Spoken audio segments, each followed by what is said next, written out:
দাওয়ায় বসে পান খাওয়ার সময় ছেলের অবাক করা প্রেমের প্রস্তাব দিল আমাকে। দেশের বাড়িতে গরমে আমি ঢাকার শাড়ি ছেড়ে হালকা কাপড় পরেছিলাম। একদিন সন্ধ্যায় দাওয়ায় বসে পান খাচ্ছিলাম, ছেলে আমার পাশে এসে বসল। হঠাৎ বলল, জানো মা, আমি মনে মনে তোমাকে আমার বউ হিসেবে কল্পনা করি। আমি ধমক দিয়ে উঠলাম, কিন্তু সে আমার হাত ধরে বলল, মা, আমি এতদিন চেপে রেখেছি, আমি তোমাকে ভালোবাসি, বিয়ে করতে চাই। আমরা সীমান্ত পেরিয়ে ভারত চলে যাব, কেউ জানবে না আমরা মাছেলে। আমি গ্রামের বাড়ির দাওয়ায় বসে পান খাচ্ছিলাম। গরমে আমি ঢাকার শাড়ি ছেড়ে গ্রামের মহিলাদের মতো হালকা কাপড় পরেছিলাম। স্বামী ৩ বছর আগে মারা গেছেন, ছেলে শহরে চাকরি করে। ছুটিতে গ্রামে এসেছে। মা, আমার ছেলে রনি আমার পাশে এসে বসল। কি রে? আমি একটা পান মুখে দিয়ে জিজ্ঞাসা করলাম। তোমাকে এই কাপড়ে খুব সুন্দর লাগছে, রনি আমার দিকে তাকিয়ে বলল। আমি হাসলাম। তোর জন্য কাল মাছ ধরা হবে, ইলিশ। তুই তো খুব পছন্দ করিস। রনি কিছুক্ষণ চুপ করে বসে রইল, তারপর হঠাৎ করে বলল, জানো মা, আমি মনে মনে তোমাকে আমার বউ হিসেবে কল্পনা করি। আমি চমকে উঠলাম। কি বললি? আমি বললাম, আমি মনে মনে তোমাকে আমার বউ হিসেবে কল্পনা করি। রনি আবার বলল, তুই কি পাগল হয়ে গেছিস? আমি ধমক দিয়ে উঠলাম। এসব কি বলছিস? মা, আমি এতদিন চেপে রেখেছি। রনি আমার হাত ধরল।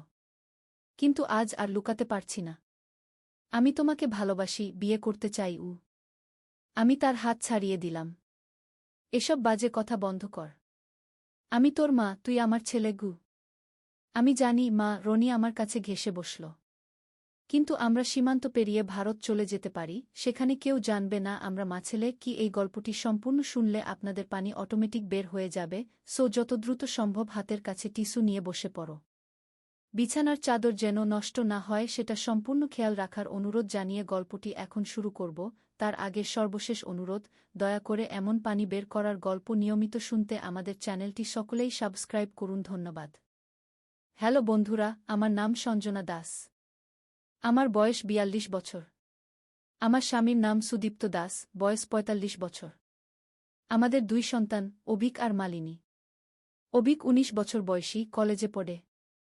মালিনী ১২ বছর বয়সী, স্কুলে যায়। আমি কল্পনাও করতে পারিনি যে আমার জীবনে এমন কিছু ঘটবে। আমাদের নাম ছিল সম্মানিত পরিবারের তালিকায়। সুদীপ্ত একটি সফল ব্যবসায়ী, আমি একটি স্কুলের শিক্ষিকা। আমাদের জীবন ছিল শান্ত, সুখী। কিন্তু সবকিছু বদলে গেল সেদিন থেকে, যেদিন আমি সেই চিঠিটা পেলাম। সেদিন ছিল মার্চ মাসের এক রোদ ঝলসানো দুপুর। স্কুল ছুটির পর আমি ডাকবাক্স খুলে দেখি একটি রঙিন খাম। আমার নামে। ঠিকানা হাতে লেখা, কিন্তু কোনো প্রেরকের নাম নেই। খামটা খুলে দেখি একটি ছবি আর একটা ছোট চিঠি। ছবিতে আমি দেখতে পেলাম একটি অদ্ভুত জিনিস, একটি প্রাচীন আয়না। এটি ছিল সোনালি ফ্রেমে ঘেরা, নানা ধরনের পাথর বসানো। আয়নার উপরে ছিল অদ্ভুত সব নকশা, যেগুলো আমি কখনো দেখিনি। চিঠিতে লেখা ছিল, প্রিয় সঞ্জনা, তোমার অজান্তেই তোমার পারিবারিক ইতিহাস তোমাকে ডাকছে। ভারতচুজাল আয়না তোমার জন্য অপেক্ষা করছে। কালী নদীর ধারে পুরানো জমিদার বাড়িতে আগামী পূর্ণিমার রাতে এসো। সময় সাজবেলা ৬টা। একা এসো। কারণ কেবল তুমিই দেখতে পারবে আয়নার অপর পাশে কি আছে। তোমার অপেক্ষায় একজন দূর সম্পর্কের আত্মীয়। প্রথমে ভাবলাম এটা কোনো রকমের প্রতারণা। কিন্তু ছবিতে দেখা আয়নাটি যেন কোথাও দেখেছি, সেটা আমার পুরনো স্বপ্নে দেখা কোনো জিনিসের মতো।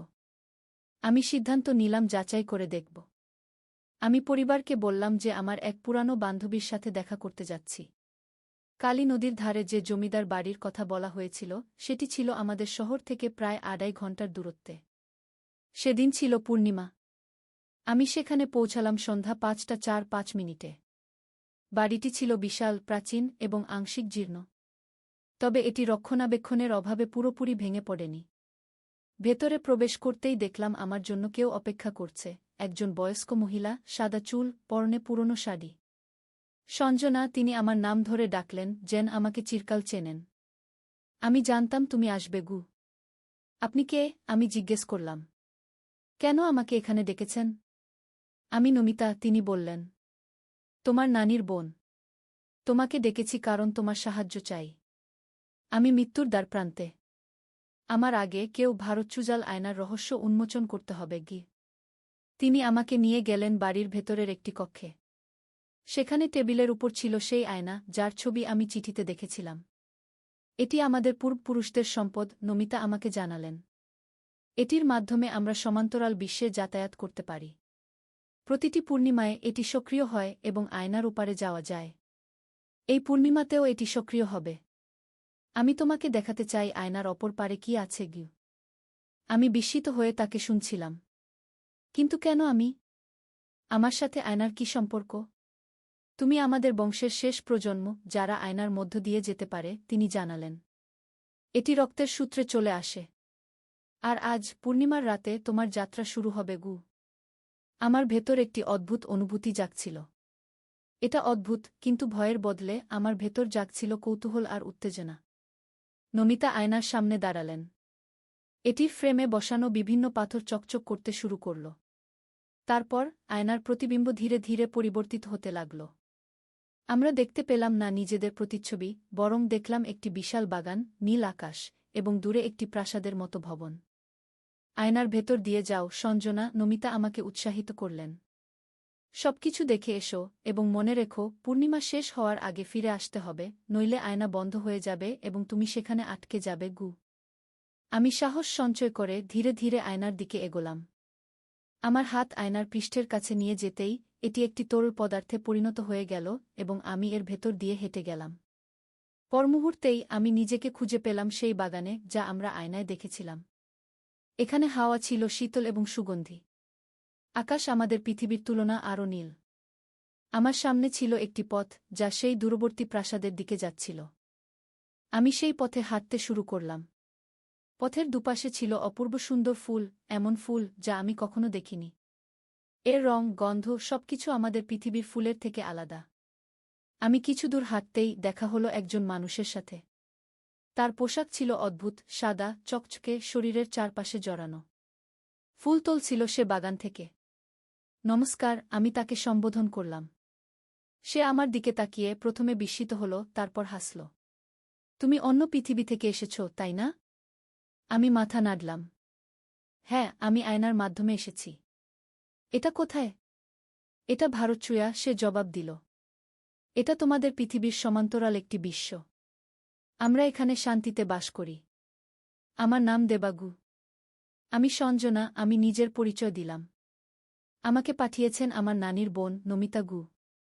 আহ, নমিতা, দেবা হাসল। তিনি আমাদের জগতে প্রায় আসতেন। এখন বয়স হয়েছে তাই আশা কমিয়ে দিয়েছেন। চলো, আমি তোমাকে প্রাসাদে নিয়ে যাই। সেখানে তোমার জন্যে কেউ অপেক্ষা করছে গি। আমরা একসাথে প্রাসাদের দিকে হাঁটতে লাগলাম। দেবা আমাকে ভারতচুয়া সম্পর্কে আরও অনেক কিছু জানাল। এটি একটি সম্পূর্ণ ভিন্ন জগৎ যেখানে অনেক উন্নত প্রযুক্তি আছে। এখানে মানুষ এবং প্রকৃতি সামঞ্জস্যপূর্ণভাবে বাস করে। এখানে বিজ্ঞান ও জাদু একাকার হয়ে গেছে। তোমাদের পৃথিবী থেকে পূর্ণিমা বা অমাবস্যার রাতে আয়নার মাধ্যমে কিছু নির্বাচিত মানুষ এখানে আসতে পারে, দেবা জানাল। নমিতা এসেছেন অনেকবার। কিন্তু এখন তিনি বৃদ্ধ হয়েছেন, তাই তিনি চান তার উত্তরাধিকারী এখানে আসুক গো। আমি অবাক হয়ে জিজ্ঞেস করলাম। হ্যাঁ, তুমি, দেবা মাথা নাড়ল। তোমার রক্তে আছে আমাদের সাথে যোগাযোগের ক্ষমতা গু।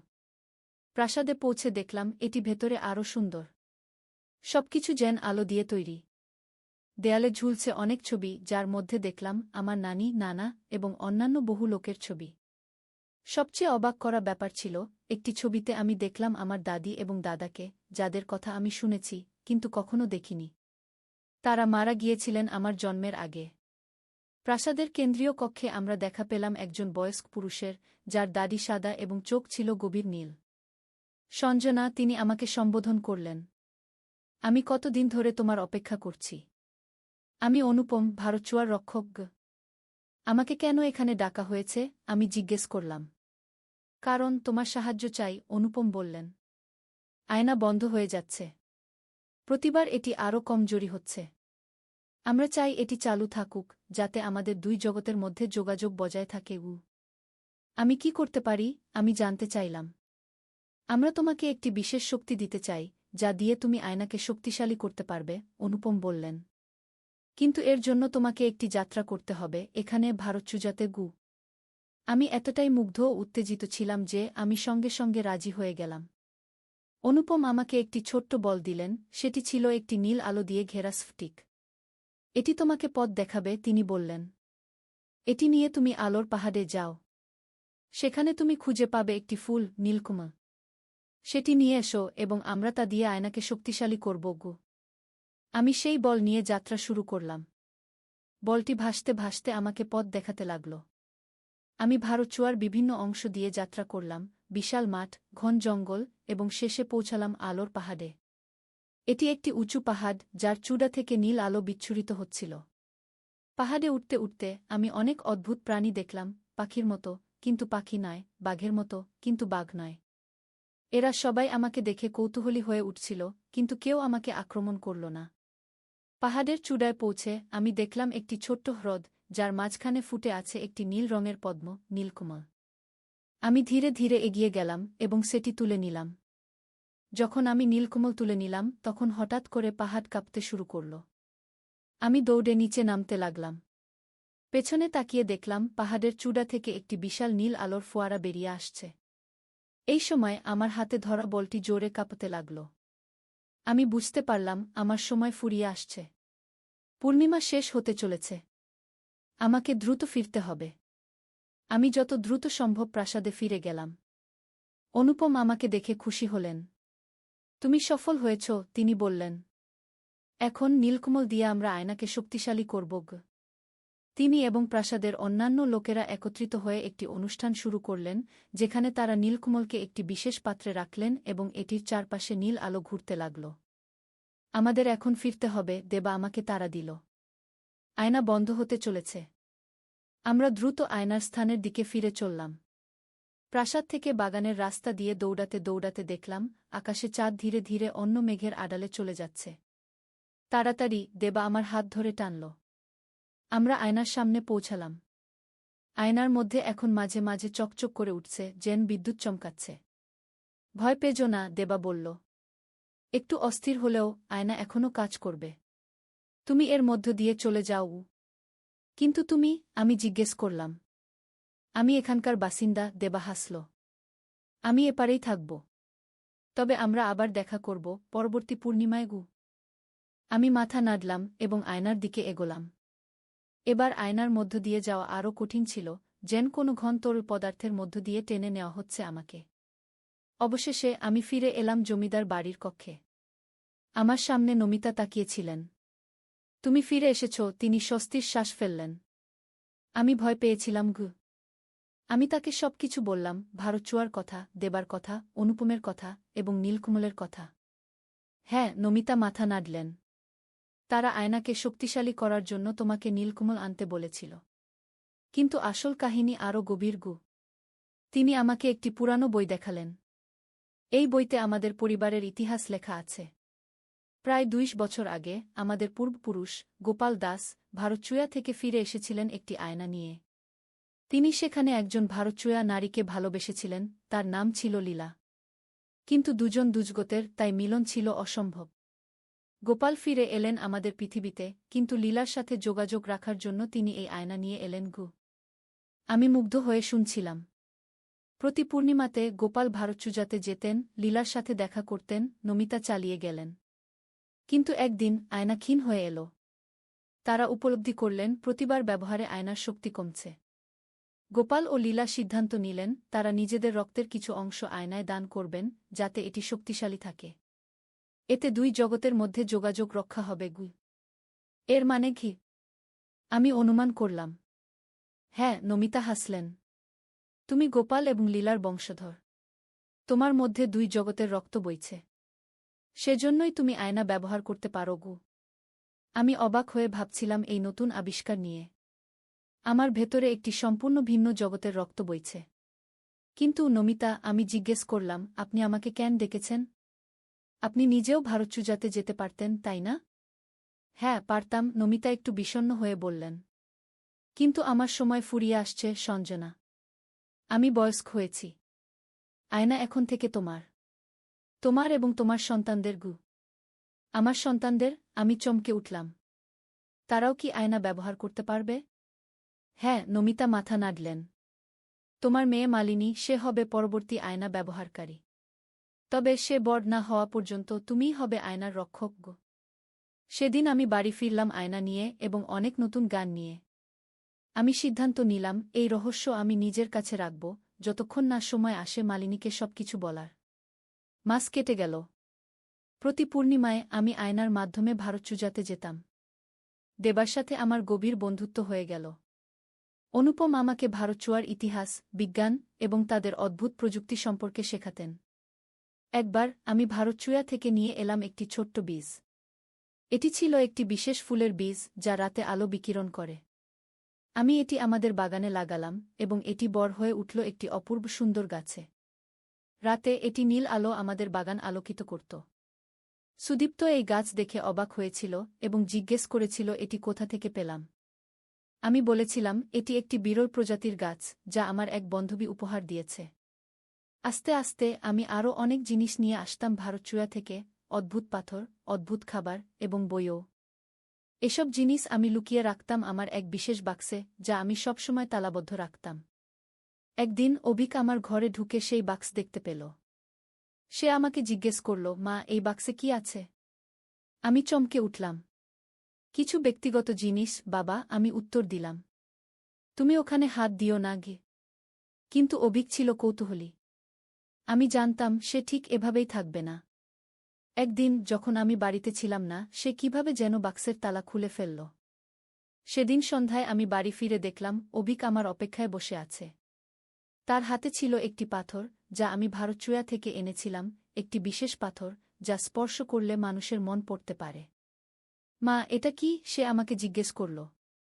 আমি এটা স্পর্শ করলাম আর হঠাৎ করে মালিনীর মনের কথা শুনতে পেলাম। আমি বুঝলাম এখন আমার পরিবারকে সত্য বলার সময় এসেছে। আমি বসলাম এবং তাদের সবকিছু বললাম, আয়নার কথা, ভারতচুয়ার কথা, আমাদের পূর্বপুরুষদের কথা। সুদীপ্ত প্রথমে বিশ্বাস করতে চায়নি।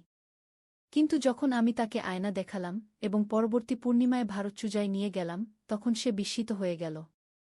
এটা অবিশ্বাস্য, সে বলল। এটা আমাদের বিজ্ঞানের ধারণাকে সম্পূর্ণ বদলে দেয়। অভিক ও মালিনীও আয়নার মাধ্যমে ভারতচুজাতে গেল। মালিনী বিশেষভাবে উত্তেজিত ছিল, কারণ সে জানতে পেরেছিল সেই হবে আয়নার পরবর্তী রক্ষক। এইভাবে আমাদের পারিবারিক রহস্য প্রকাশ পেল। আমরা প্রতি পূর্ণিমায় ভারতচুজাতে যেতাম এবং সেখানকার গান, প্রযুক্তি এবং সংস্কৃতি শিখতাম। একদিন অনুপম আমাকে একটি বিশেষ প্রস্তাব দিলেন। তিনি বললেন, সঞ্জনা, ভারতচুয়া এবং তোমাদের পৃথিবীর মধ্যে যোগাযোগ বাড়ানোর এক মাধ্যম আছে। আমরা চাই তোমাদের পৃথিবীতেও একটি স্থায়ী দ্বার তৈরি করতে, যাতে যে কোনো সময় যাতায়াত করা যায়, শুধু পূর্ণিমাতেই নয়। কিন্তু কিভাবে? আমি জিজ্ঞেস করলাম। আমাদের প্রযুক্তি এবং তোমাদের পৃথিবীর প্রাকৃতিক শক্তি মিলিয়ে, অনুপম ব্যাখ্যা করলেন। আমাদের চাই একটি বিশেষ স্থান যেখানে প্রাকৃতিক শক্তি প্রবল। আমি ভাবলাম, আর মনে পড়ল কালী নদীর ধারে, জমিদার বাড়ির পিছনে, একটি বিশেষ জায়গা আছে যেখানে স্থানীয়রা বলে প্রাকৃতিক শক্তি অনেক বেশি। পরবর্তী পূর্ণিমায় অনুপম আমাদের সাথে আয়নার মাধ্যমে আমাদের পৃথিবীতে এলেন। আমরা তাকে নিয়ে গেলাম সেই বিশেষ স্থানে। তিনি সেখানে নানা রকম পরীক্ষা করলেন এবং সন্তুষ্ট হলেন। এখানে আমরা একটি স্থায়ী দ্বার তৈরি করতে পারি, তিনি বললেন। এর জন্য আমাদের চাই ভারতচুয়া এবং তোমাদের পৃথিবী, উভয় জগতের শক্তিগু। অনুপম আমাদের নির্দেশ দিলেন আমাদের পৃথিবীর বিশেষ কিছু উপাদান সংগ্রহ করতে, বিশেষ মাটি, পাথর, জল এবং উদ্ভিদ। সুদীপ্ত, অভিক এবং আমি সেগুলো সংগ্রহ করলাম এবং অনুপম সেগুলো নিয়ে ভারতচুজাতে ফিরে গেলেন। 3 মাস ধরে প্রতি পূর্ণিমায় অনুপম আমাদের পৃথিবীতে আসতেন এবং দ্বার নির্মাণের কাজ করতেন। আস্তে আস্তে আমরা দেখলাম জমিদার বাড়ির পিছনে একটি অদ্ভুত দেয়াল তৈরি হচ্ছে। এটি ছিল একটি পাথরের দেয়াল, কিন্তু এতে ছিল অনেক রঙিন ফটিক এবং এটি থেকে মাঝে মাঝে নীল আলো বেরিয়ে আসত। ষষ্ঠ পূর্ণিমায় অনুপম ঘোষণা করলেন, দ্বার প্রস্তুত। এখন শুধু পূর্ণিমাতেই নয়, যে কোনো সময় আমরা ভারতচুজাতে যেতে পারব। কিন্তু মনে রেখো, তিনি সতর্ক করলেন, এই দ্বার শুধু তোমাদের পরিবারের জন্য। অন্য কেউ এটি ব্যবহার করতে চাইলে তাদের রক্ত পরীক্ষা করে দেখতে হবে তারা গোপাল এবং লীলার বংশধর কিনা। আমরা সবাই উত্তেজিত ছিলাম। এখন আমরা যে কোনো সময় ভারতচুজাতে যেতে পারব এবং সেখান থেকে অনেক কিছু শিখতে পারব। কিন্তু একটি নতুন চিন্তা আমার মনে এলো। আমি অনুপমকে জিজ্ঞেস করলাম, ভারতচুয়ার অন্যান্য লোকেরাও কি এখন আমাদের পৃথিবীতে আসতে পারবে? হ্যাঁ, অনুপম মাথা নাড়লেন। কিন্তু ভয় পাওয়ার কিছু নেই। আমরা শান্তিপ্রিয় লোক। আমরা তোমাদের পৃথিবীতে আসব শুধু শিখতে এবং শেখাতে। আমরা চাই দুই জগৎ একসাথে উন্নতি করুক। আমি তার কথায় বিশ্বাস করলাম। ভারচুয়ার লোকেদের সাথে বিগত কয়েক মাসের অভিজ্ঞতা থেকে আমি জানতাম তারা শান্তিপ্রিয় এবং জ্ঞানী। দ্বার তৈরির পর আমাদের জীবন আরও রোমাঞ্চকর হয়ে উঠল। আমরা প্রায়ই ভারতচুয়াতে যেতাম এবং ভারতচুয়ার লোকেরাও আমাদের বাড়িতে আসত। সুদীপ্ত ভারতচুয়ার বিজ্ঞান থেকে অনেক নতুন জিনিস শিখল, যা তার ব্যবসায় নতুন দিক নির্দেশনা দিল। অভিক ভারতচুয়ার সঙ্গীত শিখল, এক অদ্ভুত সঙ্গীত যা শুনলে মনে হয় যেন প্রকৃতি নিজেই গান গাইছে। মালিনী ভারতচুয়ার ভাষা শিখল এবং সেখানকার অদ্ভুত প্রাণীদের সাথে বন্ধুত্ব করল। আমি উভয় জগতের মধ্যে সেতু হয়ে উঠলাম, আমাদের পৃথিবী এবং ভারতচুয়ার মধ্যে যোগাযোগের মাধ্যম। বছর কেটে গেল। মালিনী বড় হয়ে উঠল এবং আয়না ব্যবহারে আরও দক্ষ হয়ে উঠল। আমি তাকে সবকিছু শিখিয়ে দিলাম যা আমি শিখেছিলাম নমিতার কাছ থেকে। একদিন নমিতা আমাদের ডেকে পাঠালেন। তিনি তখন খুব অসুস্থ। আমরা তার কাছে গেলাম, আমি, সুদীপ্ত, অভিক এবং মালিনী। আমার সময় ফুরিয়ে আসছে, নমিতা দুর্বল কণ্ঠে বললেন। কিন্তু যাওয়ার আগে আমি তোমাদের কিছু গুরুত্বপূর্ণ কথা বলতে চাই। আমরা সবাই মনোযোগ দিয়ে শুনলাম। ভারতচুয়া এবং আমাদের পৃথিবীর মধ্যে সম্পর্ক রক্ষা করা গুরুত্বপূর্ণ, তিনি বললেন। কিন্তু মনে রেখো, প্রতিটি জগতের নিজস্ব নিয়ম আছে, নিজস্ব ভারসাম্য আছে। এই ভারসাম্য নষ্ট করা বিপজ্জনক। কিভাবে ভারসাম্য নষ্ট হতে পারে, আমি জিজ্ঞেস করলাম। যদি অতিরিক্ত লোক বা বস্তু এক জগৎ থেকে অন্য জগতে যায়, তাহলে ভারসাম্য নষ্ট হতে পারে, নমিতা ব্যাখ্যা করলেন। শুধু আমাদের পরিবারের লোকেরা এবং ভারতচুয়ার কিছু নির্বাচিত লোকেরা জগতের মধ্যে যাতায়াত করতে পারে। অন্যদের অনুমতি দেওয়া বিপজ্জনক। আমরা সবাই মাথা নাড়লাম, বুঝতে পেরে। আর একটি কথা, নমিতা চালিয়ে গেলেন। আয়না এবং দ্বার উভয়ই তোমাদের রক্ষা করতে হবে। এগুলো যেন ভুল হাতে না পড়ে। সেদিন নমিতা আমাদের হাতে তুলে দিলেন আয়নার সকল দায়িত্ব। কয়েকদিন পর তিনি মারা গেলেন। আমরা তার শেষকৃত্য করলাম এবং তার কথাগুলো মনে রেখে আয়না এবং দ্বারের দেখভাল করতে লাগলাম। আজ 10 বছর পরে আমাদের পরিবার এবং ভারতচুয়ার মধ্যে সম্পর্ক আরও গভীর হয়েছে। আমরা এবং ভারতচুয়ার লোকেরা একসাথে কাজ করছি উভয় জগতের উন্নতির জন্য। ভারতচুয়া থেকে আমরা শিখছি তাদের উন্নত প্রযুক্তি, যা আমাদের পৃথিবীর অনেক সমস্যার সমাধানে সাহায্য করতে পারে। আর আমাদের পৃথিবী থেকে তারা শিখছে আমাদের সংস্কৃতি, কলা এবং মানবতা। মালিনী এখন 22 বছর বয়সী এবং সে আয়নার নতুন রক্ষক। সে এবং দেবার ছেলে নীল, যারা একই বয়সী, তারা ঘনিষ্ঠ বন্ধু হয়ে উঠেছে। তারা প্রায় একসাথে এক জগৎ থেকে অন্য জগতে যাতায়াত করে। অভিক ভারতচুয়ার সঙ্গীত এবং আমাদের পৃথিবীর সঙ্গীত মিশিয়ে নতুন এক ধরনের সঙ্গীত তৈরি করেছে, একটি অদ্ভুত, মনোমুগ্ধকর সঙ্গীত যা শুনলে মনে হয় যেন দুই জগতের আত্মা একসাথে গান গাইছে। সুদীপ্ত ভারতচুয়ার প্রযুক্তি ব্যবহার করে তার ব্যবসাকে একটি নতুন উচ্চতায় নিয়ে গেছে। তিনি তৈরি করেছেন এমন পণ্য যা পরিবেশ বান্ধব এবং টেকসই। আর আমি এখনও উভয় জগতের মধ্যে সেতু হিসেবে কাজ করছি। আমি একটি বইল। নদীর ধারে এক গ্রাম। প্রথম অধ্যায়, শুরুর কথা। পদ্মা নদীর ধারে ছোট্ট একটা গ্রাম, নামটা হলো কুসুমপুর। এই গ্রামে বাস করত একটা ছেলে, তার নাম রাকিব। রাকিবের বয়স মাত্র 22 বছর। লেখাপড়ায় ভালো ছিল সে, কিন্তু টাকার অভাবে ঢাকা বিশ্ববিদ্যালয়ে ভর্তি পরীক্ষা দিতে পারেনি। এখন গ্রামের স্কুলে পড়ায়। মাসে বেতন পায় 10,000 টাকা। রাকিবের বাবা মারা গেছেন 3 বছর আগে। মা আছেন, ছোট্ট একটা বোন আছে, নাম মিথিলা। মিথিলার বয়স 15, এইচএসসি পরীক্ষা দেবে আগামী বছর। রাকিবের স্বপ্ন ছিল মিথিলাকে ডাক্তার বানাবে। কিন্তু স্বপ্ন আর বাস্তবের মধ্যে অনেক দূরত্ব। শীতের সকাল, কুয়াশায় ঢাকা গ্রাম। রাকিব স্কুলে যাওয়ার জন্য তৈরি হচ্ছে। মা খাবার দিয়েছে একটা টিফিন বক্সে, ভাত আর ডিম ভাজি। রাকিব সাইকেল নিয়ে বেরিয়ে পড়ল। স্কুল 5 কিলোমিটার দূরে। পথে যেতে যেতে রাকিব ভাবছিল তার জীবনের কথা। এই গ্রামে আর কতদিন থাকবে?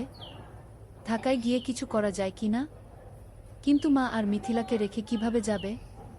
মনটা খারাপ হয়ে গেল। স্কুলে পৌঁছে দেখল হেড স্যার দাঁড়িয়ে আছেন। হেড স্যার মানিক স্যার, বয়স 50-এর কাছাকাছি। ভালো মানুষ। রাকিবকে অনেক স্নেহ করেন। রাকিব, একটু আমার রুমে এসো, মানিক স্যার বললেন। রাকিব রুমে ঢুকল। মানিক স্যার বললেন, তুমি তো জানো আমাদের স্কুলের অবস্থা ভালো না, সরকারি অনুদান কমে গেছে, আমরা হয়তো তোমার বেতন আর বাড়াতে পারব না। রাকিবের মনটা ভেঙে গেল, কিন্তু সে কিছু বলল না, শুধু মাথা নেড়ে বলল, বুঝতে পারছি স্যার। তবে একটা খবর আছে, মানিক স্যার বললেন। শুনেছি জেলা শহরে একটা এনজিও শিক্ষক খুঁজছে, বেতন ভালো, 15,000 টাকা, তুমি চাইলে আবেদন করতে পারো। রাকিব একটু ভাবল, জেলা শহর মানে প্রায় 30 কিলোমিটার দূরে, রোজ যাওয়া আসা করা মুশকিল, থাকতে হবে সেখানে। স্যার, আমি ভেবে দেখি। রাকিব বলল। ক্লাস শুরু হলো। রাকিব বাচ্চাদের বাংলা পড়াচ্ছে, ছোট্ট ছোট্ট মুখ, সবাই মন দিয়ে শুনছে। রাকিব ভাবল, এই বাচ্চাদের ছেড়ে কিভাবে যাবে। স্কুল ছুটির পর রাকিব বাড়ি ফিরল। মা রান্না করছে, মিথিলা পড়াশোনা করছে। রাকিব মাকে বলল এনজিওর কথা। মা চুপ করে রইল কিছুক্ষণ, তারপর বলল, ভাই, তুমি যা ভালো মনে করো তাই করো, আমরা সামলে নেব। কিন্তু রাকিব দেখল মায়ের চোখে পানি। দ্বিতীয় অধ্যায়, নতুন সিদ্ধান্ত। সেই রাতে রাকিব ঘুমাতে পারল না, বারবার একই চিন্তা মাথায় আসছে। কি করবে, এখানে থাকবে নাকি নতুন জায়গায় যাবে। পরদিন শুক্রবার, ছুটির দিন। রাকিব সকালে উঠে নদীর ধারে গেল। পদ্মা নদী, শীতকালে পানি কমে যায়, বালুর চর জেগে ওঠে। রাকিব একটা চরের উপর বসল, দূরে মাছ ধরা নৌকা দেখা যাচ্ছে। রাকিব ছোটবেলার কথা ভাবল, বাবা জীবিত ছিলেন তখন, বাবাও মাছ ধরতেন। একদিন নৌকা উল্টে গিয়ে বাবা ডুবে মারা যান। সেদিন থেকে রাকিবের জীবন বদলে গেল। লেখাপড়া ছেড়ে দিতে হলো, মাকে সাহায্য করতে হলো। হঠাৎ কেউ পেছন থেকে ডাকল, রাকিব ভাই। রাকিব ফিরে তাকাল, দেখল তার বন্ধু সাজিদ দাঁড়িয়ে আছে। সাজিদ ঢাকায় থাকে, প্রাইভেট কোম্পানিতে চাকরি করে, গ্রামে এসেছে ঈদের ছুটিতে। সাজিদ, কবে এলি? রাকিব খুশি হলো। গতকাল এলাম, তোর খোঁজেই এসেছিলাম। সাজিদ পাশে বসল। দুই বন্ধু অনেকক্ষণ গল্প করল। সাজিদ বলল তার চাকরির কথা, ঢাকার জীবনযাপনের কথা। রাকিব শুনল চুপচাপ। তারপর সাজিদ জিজ্ঞেস করল, তুই এই গ্রামে আর কতদিন পড়ে থাকবি? ঢাকায় চলে আয় না, আমি তোকে চাকরি খুঁজে দেব। রাকিব মাথা নাড়ল। মা আর মিথিলাকে রেখে কিভাবে যাব? ওদেরকে নিয়ে আয়, ঢাকায় ভাড়া বাসায় থাকবি। সাজিদ বলল, তোকে তো জানি, ঢাকায় এক রুম ভাড়া নিতে কত টাকা লাগে। আমার সামর্থ্য আছে। রাকিব তিক্ত হাসল। সাজিদ কিছু বলল না, সে জানে রাকিবের সমস্যা। দুপুরে রাকিব বাড়ি ফিরল। মা খাবার দিয়েছে, ভাত, ডাল আর একটা মাছ। রাকিব খেতে খেতে ভাবছিল, জীবনটা কেন এত কঠিন। খাওয়ার পর মিথিলা এল। ভাইয়া, আমার পরীক্ষার ফি দিতে হবে, 5,000 টাকা। রাকিবের মাথায় হাত। এই মাসে বেতন পাবে 10,000 টাকা, তার মধ্যে বাড়ি ভাড়া 3,000, মায়ের ওষুধ 2,000, খরচপাতি 3,000। পরীক্ষার ফি দেবে কোথা থেকে? চিন্তা করিস না, ব্যবস্থা হবে কি? রাকিব বলল। কিন্তু ব্যবস্থা হবে কিভাবে? রাকিব জানে না। সেই রাতে রাকিব মন স্থির করল, সে জেলা শহরে এনজিওর চাকরির জন্য আবেদন করবে। 15,000 টাকা হলে অনেক কিছু করা যাবে। তৃতীয় অধ্যায়, নতুন পথ। সোমবার সকালে রাকিব জেলা শহরে গেল। এনজিওর অফিস খুঁজে পেল, একটা 3তলা বিল্ডিং। ভেতরে ঢুকে নাম লিখল রিসেপশনে। কিছুক্ষণ পর ডাক পড়ল। একটা রুমে ঢুকল রাকিব, দেখল একজন ভদ্রমহিলা বসে আছেন, বয়স 40-এর কাছাকাছি, হাসি মুখ। বসুন, আপনার নাম? মহিলা জিজ্ঞেস করলেন। রাকিব। রাকিব হোসেন। আপনার সার্টিফিকেট? রাকিব ব্যাগ থেকে সার্টিফিকেট বের করে দিল। মহিলা দেখলেন। আপনি গ্রামে পড়ান? মহিলা জিজ্ঞেস করলেন। জি মাম, 3 বছর ধরে। ভালো, আমরা গ্রামের স্কুলে কাজ করি, আপনার অভিজ্ঞতা কাজে লাগবে। মহিলা আরও কিছু প্রশ্ন করলেন। রাকিব উত্তর দিল। তারপর মহিলা বললেন, ঠিক আছে, আমরা আপনাকে জানাব। এক সপ্তাহের মধ্যে ফোন করব। রাকিব বের হয়ে এল। মনটা একটু হালকা লাগল। হয়তো চাকরি হবে। কিন্তু সমস্যা হলো অন্য জায়গা। রাকিব গ্রামে ফিরে দেখল মা অসুস্থ হয়ে পড়েছে। জ্বর হয়েছে। ডাক্তার ডেকে আনতে হলো। ডাক্তার ওষুধ লিখে দিল। ওষুধের দাম 1000 টাকা। রাকিবের পকেটে 5 টাকা ছিল। বাকি 5 টাকা ধার করতে হলো পাশের বাড়ির কাকার কাছে। মা শুয়ে শুয়ে বলল, ভাই তুমি জেলা শহরে চাকরি নিও না, আমরা এখানে থাকি। না মা, তোমার চিকিৎসার জন্য টাকা লাগবে, মিথিলার পড়াশোনার জন্য টাকা লাগবে, আমাকে ভালো চাকরি করতে হবে কি রাকিব বলল। পরের সপ্তাহে রাকিবের ফোন এল এনজিও থেকে। চাকরি হয়েছে, পরের মাস থেকে জয়েন করতে হবে। রাকিব খুশি হলো, কিন্তু সাথে সাথে চিন্তাও হলো। জেলা শহরে থাকবে কোথায়? বাসা ভাড়া নিতে হবে। সেই টাকা কোথায়? রাকিব মানিক স্যারের কাছে গেল। সব বলল। মানিক স্যার শুনলেন। তারপর বললেন, তুমি চিন্তা করো না, আমার জেলা শহরে একটা ছোট্ট ফ্ল্যাট আছে, খালি পড়ে আছে, তুমি সেখানে থাকতে পারো। প্রথম 3 মাস ভাড়া লাগবে না আগে। রাকিবের চোখে পানি এল। স্যার আপনি তুমি ভালো ছেলে, তোমার উন্নতি হোক এটাই চাই। মানিক স্যার হাসলেন। রাকিব স্যারের পা ছুঁয়ে সালাম করল। চতুর্থ অধ্যায়, জেলা শহরে নতুন জীবন।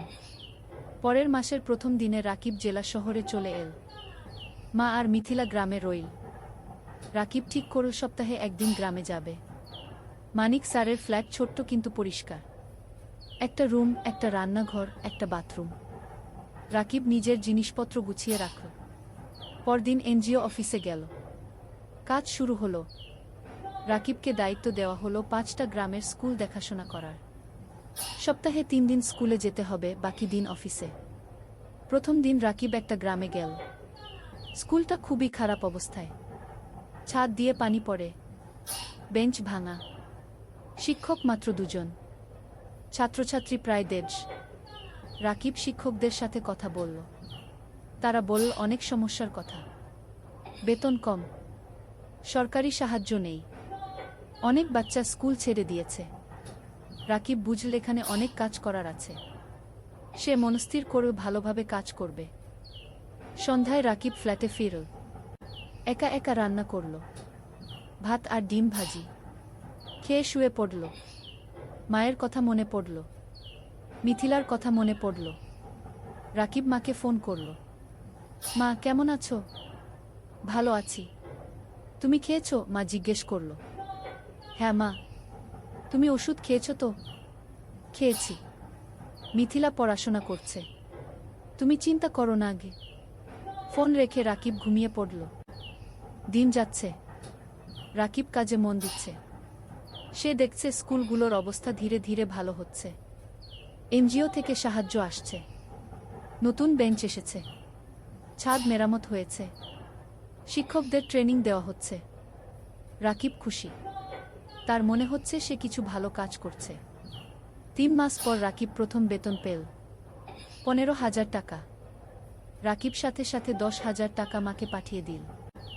বাকি 5,000 টাকা দিয়ে নিজের খরচ চালাবে। মা ফোন করে কাঁদল।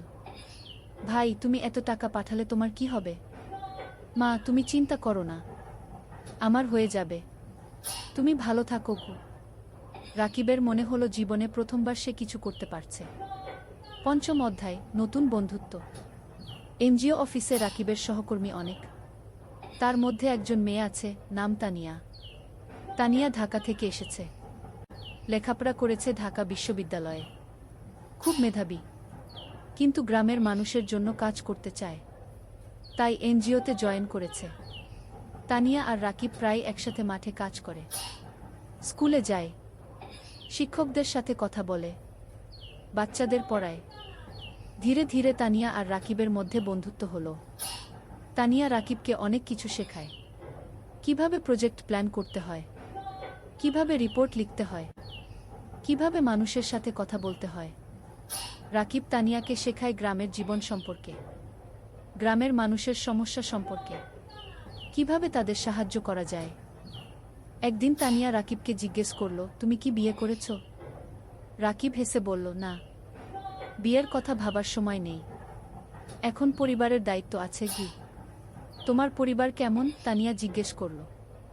রাকিব তার মা আর মিথিলার কথা বলল, বাবার মৃত্যুর কথা বলল, কিভাবে সে সংসার চালাচ্ছে সেই কথা বলল। তানিয়া শুনো চুপচাপ, তারপর বলল, তুমি খুব সাহসী। রাকিব কিছু বলল না, শুধু হাসল।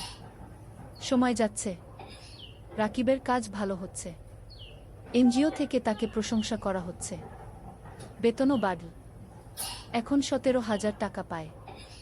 রাকিব সপ্তাহে একদিন গ্রামে যায়, মাকে দেখে আসে, মিথিলার পড়াশোনা দেখে দেয়। মিথিলা এখন কলেজে পড়ছে, সে ডাক্তার হতে চায়। একদিন মা রাকিবকে বলল, ভাই, তোর বিয়ের কথা ভাবা উচিত। কি রাকিব হাসল, মা, এখনো সময় আছে, আগে মিথিলাকে প্রতিষ্ঠিত করি। কি কিন্তু তোর বয়স হয়ে যাচ্ছে, আমি চিন্তায় থাকি। কি মা বলল, তুমি চিন্তা করো না মা, সব ঠিক হবে। ষষ্ঠ অধ্যায়, প্রেম আর স্বপ্ন। 1 বছর পার হয়ে গেল। রাকিব এখন এনজিওতে প্রজেক্ট কোঅর্ডিনেটর, বেতন 20,000 টাকা। সে এখন একটা ভাড়া বাসায় থাকে, মাসে ভাড়া 5,000 টাকা।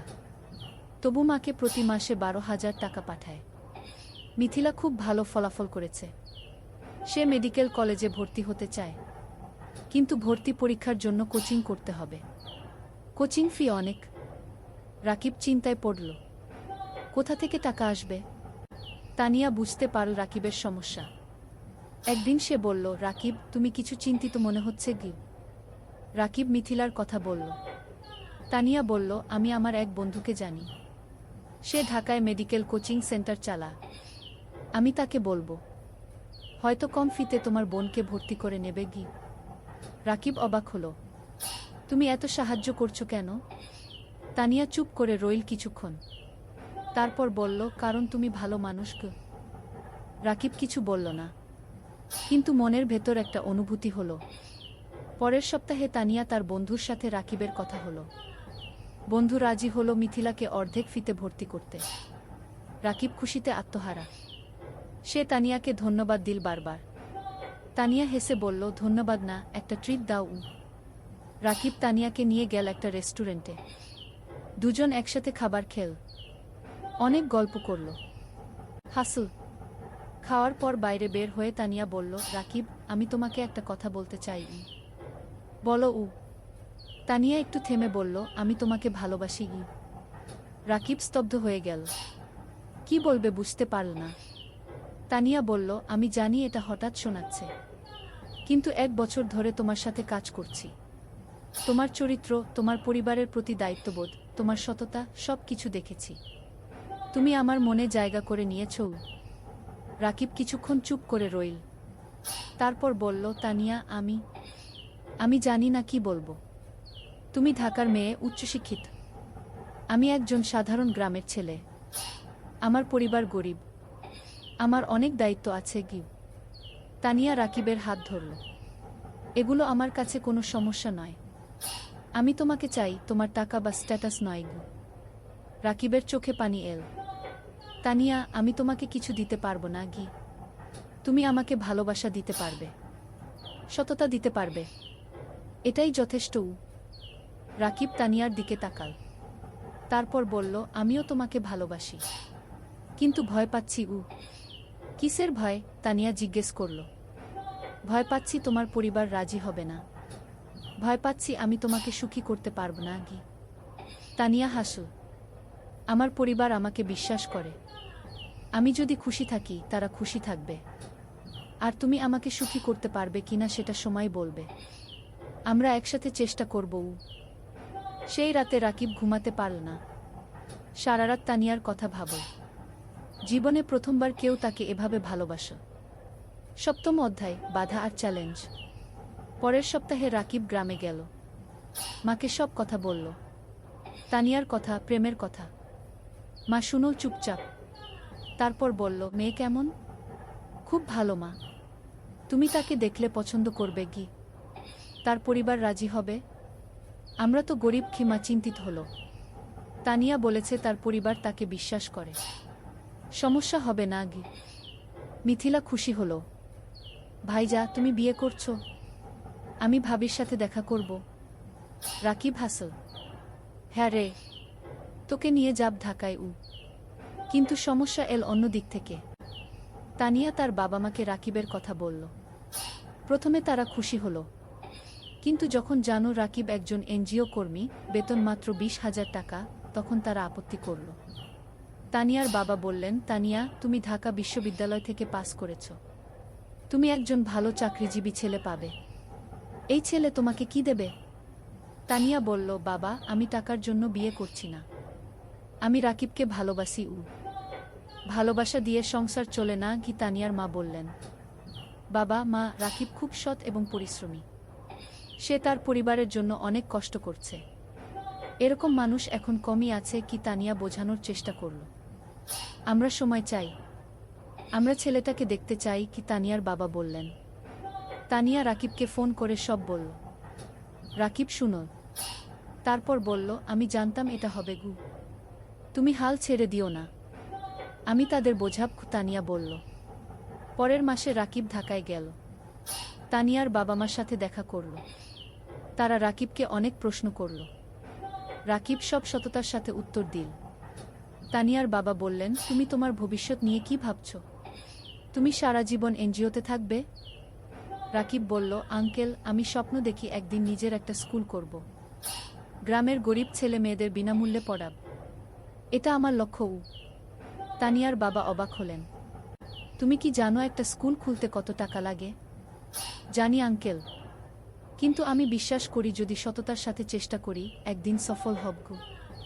তানিয়ার বাবা কিছু বললেন না, কিন্তু রাকিবের চোখে যে আগুন দেখলেন সেটা তাকে ভাবিয়ে তুলল। সেই রাতে তানিয়ার বাবা মা আলোচনা করলেন। তারপর তারা রাজি হলেন, কিন্তু একটা শর্ত দিলেন, রাকিবকে আরও ভালো চাকরি খুঁজতে হবে। রাকিব শর্ত মেনে নিল। অষ্টম অধ্যায়, নতুন সুযোগ। বিয়ের প্রস্তুতি শুরু হলো, কিন্তু রাকিব চিন্তায় ছিল। বিয়েতে অনেক খরচ হবে, সেই টাকা কোথায়? তানিয়া বলল, আমরা সিম্পল বিয়ে করব, বেশি খরচ করব না গি। কিন্তু তানিয়ার পরিবার বড় বিয়ে চায়, অনেক আত্মীয় স্বজন আছে। রাকিব টেনশনে ছিল। তখন মানিক স্যার তাকে ডাকলেন। স্যার বললেন, রাকিব, আমি শুনেছি তোমার বিয়ে হবে, আমি তোমাকে একটা উপহার দিতে চাই। স্যার একটা খাম দিলেন। খামে ছিল 50,000 টাকা। রাকিবের চোখ বড় হয়ে গেল। স্যার, এটা আমি নিতে পারবো না গি, এটা উপহার, তুমি আমার ছাত্রের মতো, তুমি অবশ্যই নেবে। স্যার জোর করলেন। রাকিব স্যারকে জড়িয়ে ধরল। স্যার, আপনি আমার জন্য অনেক কিছু করেছেন গি, তুমি ভালো থাকো, এটাই চাই। এদিকে রাকিবের ভাগ্য ঘুরতে শুরু করল। একদিন এনজিওর ডিরেক্টর রাকিবকে ডাকলেন।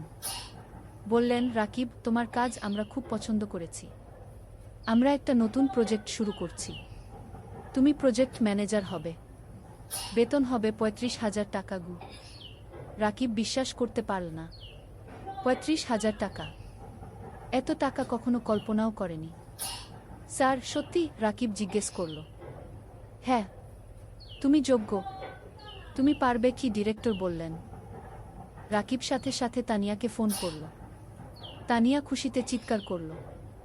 সেই সন্ধ্যায় রাকিব মাকে ফোন করল, সব বলল। মা কাঁদতে লাগল, খুশির কান্না। ভাই, আল্লাহ তোমার ভালো করেছে, তুমি অনেক কষ্ট করেছ কি? মা বলল। মা, এখন আমরা ভালো থাকব, মিথিলার পড়াশোনা ভালো হবে, তুমি সুস্থ থাকবে। বিয়ের দিন এল। সিম্পল কিন্তু সুন্দর বিয়ে। গ্রাম থেকে মা আর মিথিলা এসেছে, রাকিবের বন্ধুরা এসেছে, এনজিও অফিসের সবাই এসেছে। তানিয়া দেখতে খুব সুন্দর লাগছিল লাল শাড়িতে, রাকিব পাঞ্জাবি পরেছে। বিয়ে হলো, সবাই দোয়া করল, আশীর্বাদ করল। রাকিব আর তানিয়া নতুন জীবন শুরু করল। নবম অধ্যায়, স্বপ্ন পূরণের পথে। বিয়ের পর রাকিব আর তানিয়া জেলা শহরে একটা বড় ফ্ল্যাট ভাড়া নিল, 2 বেডরুমের। তারা ঠিক করল মা আর মিথিলাকে নিয়ে আসবে।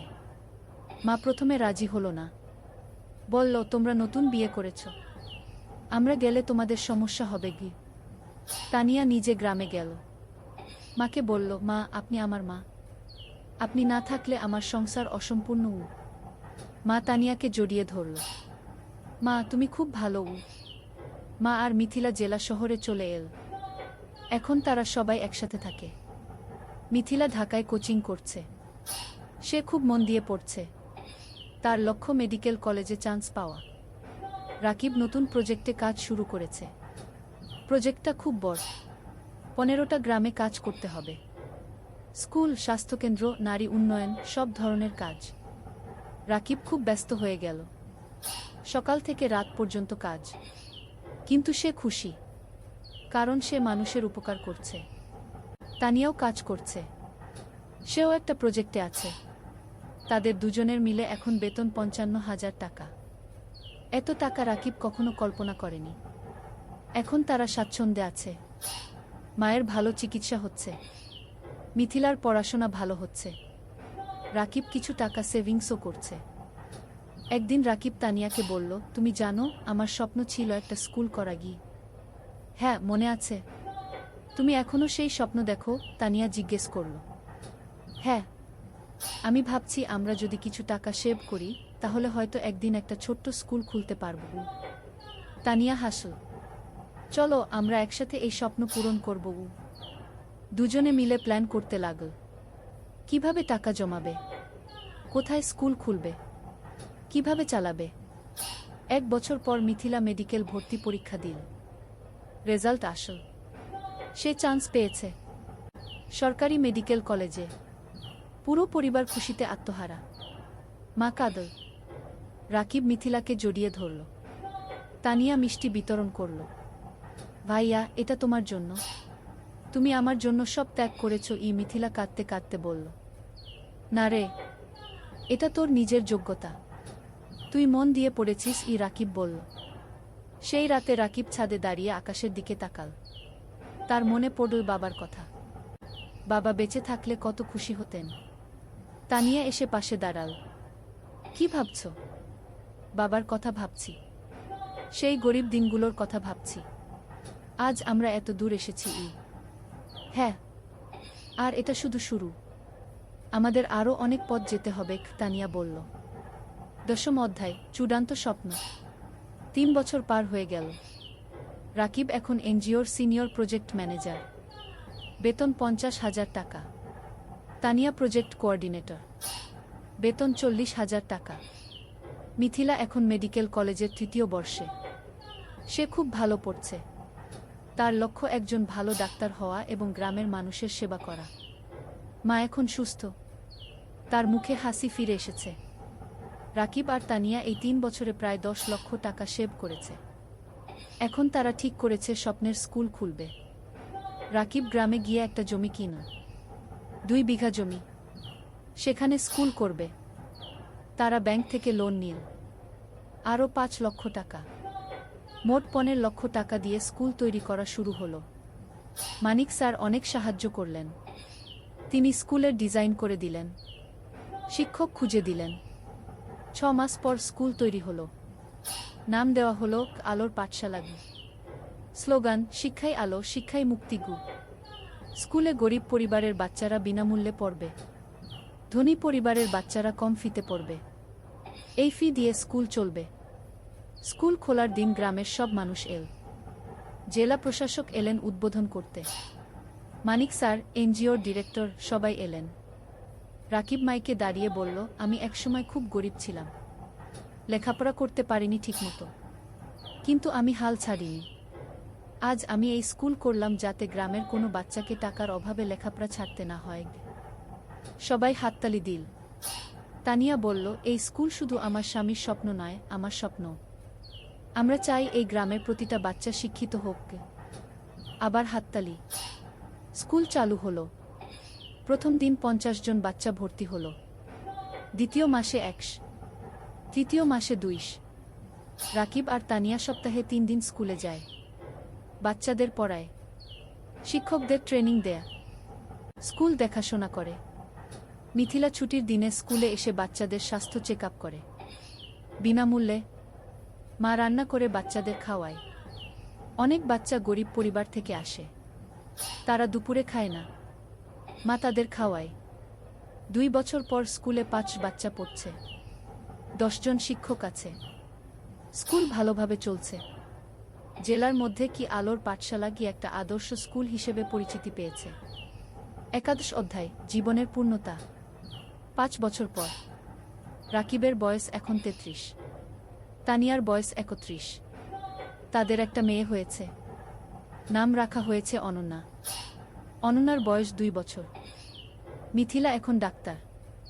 সে একটা সরকারি হাসপাতালে কাজ করছে। সে গ্রামের মানুষের বিনামূল্যে সেবা দেয়া। মা সুস্থ এবং খুশি। তার নাতনি অনন্যাকে নিয়ে সময় কাটায়। আলোর পাঠশালা কি এখন জেলার সেরা স্কুলগুলোর একটা। এখানে 1000 বাচ্চা পড়ছে, 20 জন শিক্ষক আছে। স্কুলের রেজাল্ট খুব ভালো। রাকিব আর তানিয়া এখন আর এনজিওতে কাজ করে না। তারা পুরোপুরি স্কুলেই সময় দেয়া। তারা আরও 2টো স্কুল খোলার পরিকল্পনা করছে। একদিন রাকিব স্কুলের ছাদে দাঁড়িয়ে আছে। তানিয়া এসে পাশে দাঁড়াল, হাতে চায়ের কাপ। কি ভাবছো? তানিয়া জিজ্ঞেস করল। ভাবছি আমাদের যাত্রার কথা। 8 বছর আগে আমি একজন গরিব স্কুল শিক্ষক ছিলাম। আজ আমার নিজের স্কুল আছে। 1000 বাচ্চা পড়ছে গু। হ্যাঁ, আমরা অনেক দূর এসেছি, কিন্তু আরও অনেক পথ বাকি, কুতানিয়া বলল। জানো, কখনো কখনো মনে হয় স্বপ্ন দেখা ভালো। স্বপ্ন মানুষকে বাঁচিয়ে রাখে। আমি স্বপ্ন দেখেছিলাম বলে আজ এখানে এসেছি। তানিয়া রাকিবের হাত ধরল। আর আমি তোমাকে বিশ্বাস করেছিলাম বলে তোমার স্বপ্ন আমার স্বপ্ন হয়ে গেল। দুজন চুপচাপ দাঁড়িয়ে রইল। নিচে বাচ্চারা খেলছে। তাদের হাসির শব্দ শোনা যাচ্ছে। রাকিব বলল, জানো তানিয়া, আমার এখন মনে হয় জীবনের সবচেয়ে বড় সফলতা হলো মানুষের মুখে হাসি ফোটানো। টাকা, প্রতিষ্ঠা সব তুচ্ছ যখন দেখি একটা গরিব বাচ্চা আমাদের স্কুলে পড়ে ভালো রেজাল্ট করছে। গি তানিয়া মাথা নাড়ল। একদম ঠিক। তুমি জানো, গত সপ্তাহে সেই রহিম নামের ছেলেটা এসেছিল, যে 3 বছর আগে আমাদের স্কুলে ভর্তি হয়েছিল। হ্যাঁ, মনে আছে। তার বাবা রিকশা চালায়। সে ক্লাসে ফার্স্ট হয়েছে। তার বাবা এসে আমার পা ছুঁয়ে কাঁদছিল। বলছিল, আপনারা না থাকলে আমার ছেলে লেখাপড়া শিখতে পারত না। রাকিবের চোখ ভিজে গেল।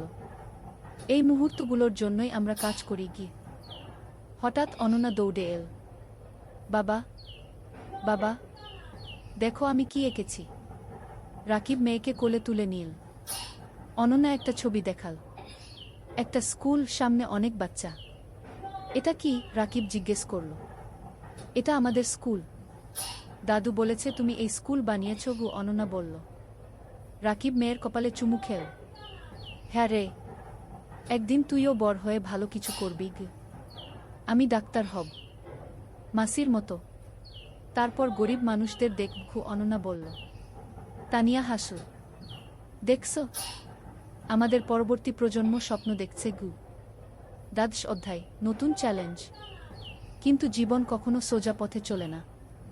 একদিন রাকিব খবর পেল স্কুলের জমি নিয়ে সমস্যা হয়েছে। একজন স্থানীয় রাজনীতিবিদ দাবি করছে জমিটা তার। রাকিব চিন্তায় পড়ে গেল। সে আইনজীবীর সাথে দেখা করল। আইনজীবী বলল, কাগজপত্র দেখাও। রাকিব সব কাগজ দেখাল।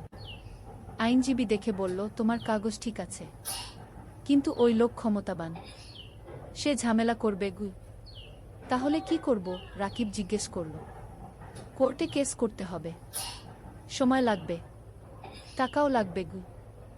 রাকিব বাড়ি ফিরে তানিয়াকে সব বলল। তানিয়া শুনল। তারপর বলল, আমরা লড়ব। আমরা সত্যের পক্ষে আছি। কেস শুরু হলো। প্রতি সপ্তাহে কোর্টে যেতে হচ্ছে। আইনজীবীর ফি দিতে হচ্ছে। টাকা খরচ হচ্ছে অনেক।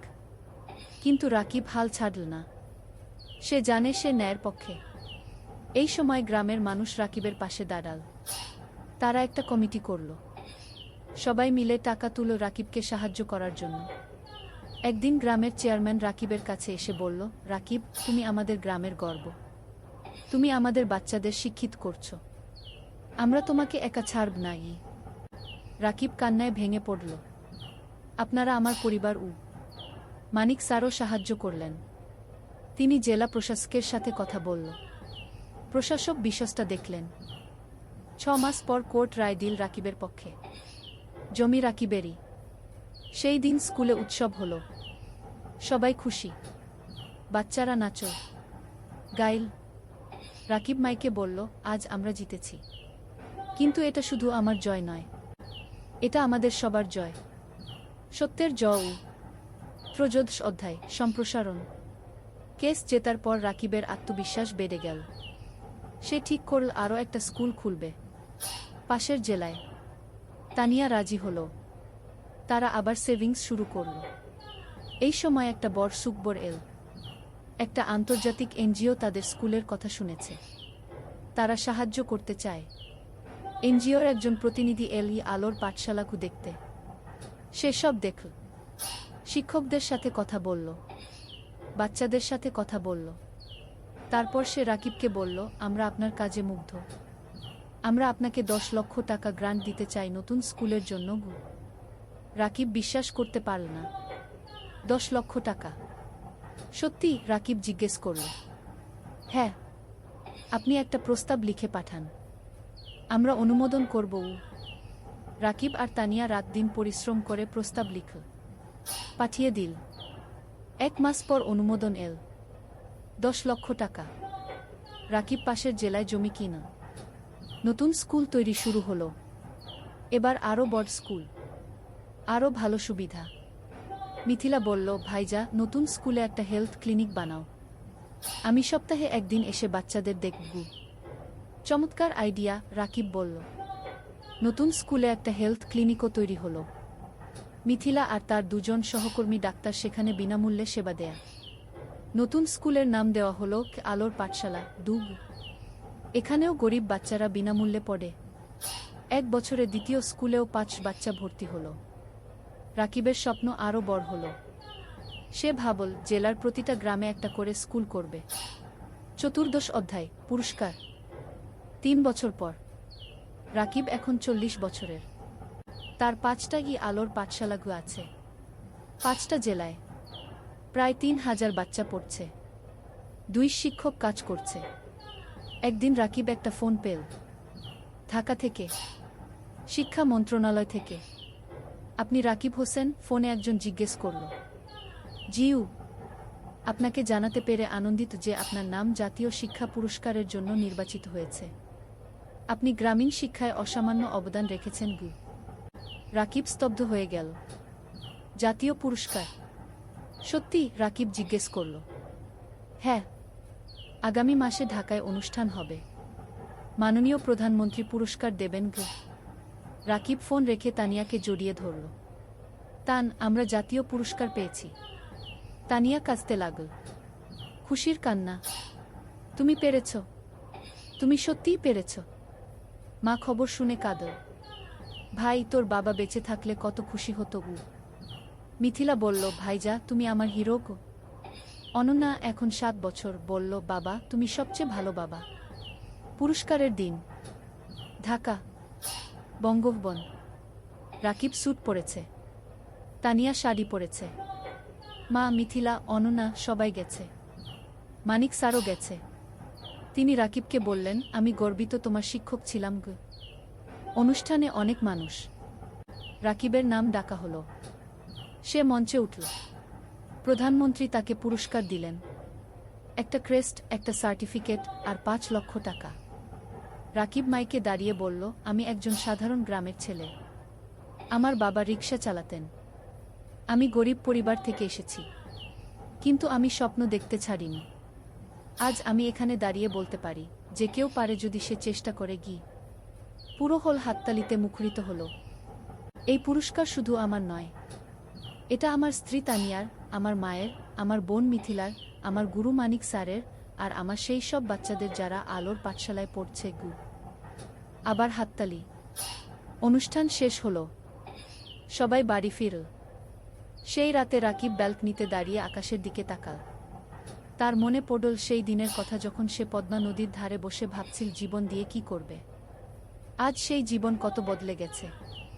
তানিয়া এসে পাশে দাঁড়াল। কি ভাবছ? ভাবছি আমরা কত দূর এসেছি, আর ভাবছি আমাদের এখনো কত কাজ বাকি। হ্যাঁ, আমাদের স্বপ্ন এখনো শেষ হয়নি, তানিয়া বলল। ৫০ অধ্যায়, উত্তরাধিকার। আরও ৫ বছর কেটে গেল। রাকিবের বয়স এখন ৪৫। তার ১০টা আলোর পাঠশালাগু আছে, ১০টা জেলায়। ৬,০০০ বাচ্চা পড়ছে, ৪ শিক্ষক কাজ করছে। মিথিলা এখন একজন সফল ডাক্তার। সে নিজের একটা হাসপাতাল খুলেছে, গরিব মানুষদের বিনামূল্যে চিকিৎসা দেয়। অনন্যা এখন ১২ বছর। সে আলোর পাঠশালাতেই পড়ছে। সে খুব মেধাবী। তার স্বপ্ন শিক্ষক হওয়া, বাবার মতো। মা এখন অনেক বয়স্ক, কিন্তু সুস্থ। সে নাতিনাতনীদের নিয়ে সময় কাটায়। হ্যাঁ, রাকিবের এখন ২ সন্তান। অনন্যার পরে একটা ছেলে হয়েছে, নাম অনির্বাণ, বয়স ৫ বছর। রাকিব এখন একটা বড় শিক্ষা প্রতিষ্ঠানের প্রতিষ্ঠাতা। তার কাজের স্বীকৃতি সারা দেশে। বিদেশ থেকেও মানুষ আসে তার স্কুল দেখতে। কিন্তু রাকিব এখনও সেই সাধারণ মানুষই আছে। সে নিজে স্কুলে যায়, বাচ্চাদের পড়ায়, তাদের সাথে খেলে। একদিন একজন সাংবাদিক রাকিবকে ইন্টারভিউ করতে এল। সে জিজ্ঞেস করল, আপনার সাফল্যের রহস্য কি? রাকিব হেসে বলল, রহস্য বলে কিছু নেই, শুধু ৩টা জিনিস: স্বপ্ন, পরিশ্রম আর সততা। আপনার ভবিষ্যৎ পরিকল্পনা? আরও ২০টা স্কুল খুলব, প্রতিটা জেলায়, যাতে কোনো বাচ্চা শিক্ষা থেকে বঞ্চিত না হয়। আপনি কি রাজনীতিতে আসবেন? অনেকে বলছে আপনি দেশের জন্য অনেক করতে পারবেন। রাকিব মাথা নাড়ল। না, আমি শিক্ষক থাকতে চাই, রাজনীতি আমার জায়গা নয়। সাংবাদিক আরও অনেক প্রশ্ন করল। রাকিব উত্তর দিল। সেই রাতে টিভিতে ইন্টারভিউ দেখানো হলো, পুরো দেশ দেখ। অনেক মানুষ অনুপ্রাণিত হলো রাকিবের গল্পে। পরের দিন রাকিবের ফোন বাজতে লাগল। অনেক মানুষ সাহায্য করতে চায়, ডোনেশন দিতে চায়, স্বেচ্ছাসেবক হতে চায়। রাকিব তানিয়াকে বলল, দেখছো, মানুষ ভালো কাজে এগিয়ে আসতে চায়, শুধু সুযোগ দরকার। তানিয়া বলল, হ্যাঁ, আর তুমি সেই সুযোগ তৈরি করেছ। শেষ অধ্যায়, জীবনের অর্থ। আরও ১০ বছর পরের ঘটনা। রাকিবের বয়স এখন ৫৫। চুলে পাক ধরেছে, কিন্তু চোখে এখনো সেই আগুন। তার এখন ২৫টা আলোর পাঠশালাগু আছে, ১৫,০০০ বাচ্চা পড়ছে, ১,০০০-এর বেশি শিক্ষক কাজ করছে। মা আর বেঁচে নেই, ৩ বছর আগে মারা গেছেন শান্তিতে। তার শেষ ইচ্ছা ছিল রাকিব যেন তার কাজ চালিয়ে যায়। রাকিব সেই ওয়াদা রেখেছে। মিথিলা এখন একজন প্রতিষ্ঠিত ডাক্তার। তার হাসপাতাল জেলার সেরা হাসপাতাল। সে বিয়ে করেছে একজন ইঞ্জিনিয়রকে। তাদের ২ সন্তান। অনন্যা এখন ২২ বছর। সে শিক্ষক হয়েছে, আলোর পাঠশালাতেই পড়ায়। সে বাবার উত্তরসূরি। অনির্বাণ এখন ১৫ বছর। সে মেডিকেলে পড়তে চায়, মাসির মতো ডাক্তার হতে চায়। রাকিব এখন অনেক কম সময় অফিসে থাকে, বেশিরভাগ সময় বাচ্চাদের সাথে থাকে, গল্প বলে, গান শেখায়, জীবনের পাঠ দেয়। একদিন একটা বাচ্চা রাকিবকে জিজ্ঞেস করল, স্যার, আপনি এত কিছু করলেন কেন? আপনি তো ব্যবসা করে ধনী হতে পারতেন। রাকিব হাসল, বাবা, টাকা দিয়ে সব কিছু কেনা যায় না। আমি যখন দেখি তুমি ভালো রেজাল্ট করেছ, তখন যে আনন্দ পাই সেটা কোনো টাকায় কেনা যায় না। তাহলে জীবনের অর্থ কি স্যার? বাচ্চাটা জিজ্ঞেস করল।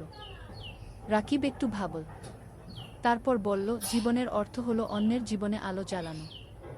যদি তুমি একজন মানুষকেও সাহায্য করতে পারো, তাহলে তোমার জীবন সার্থক। বাচ্চাটা মাথা নাড়ল। আমিও আপনার মতো হতে চাই স্যার। রাকিব বাচ্চাটার মাথায় হাত বুলিয়ে দিল। তুমি আমার চেয়ে আরও ভালো হবে।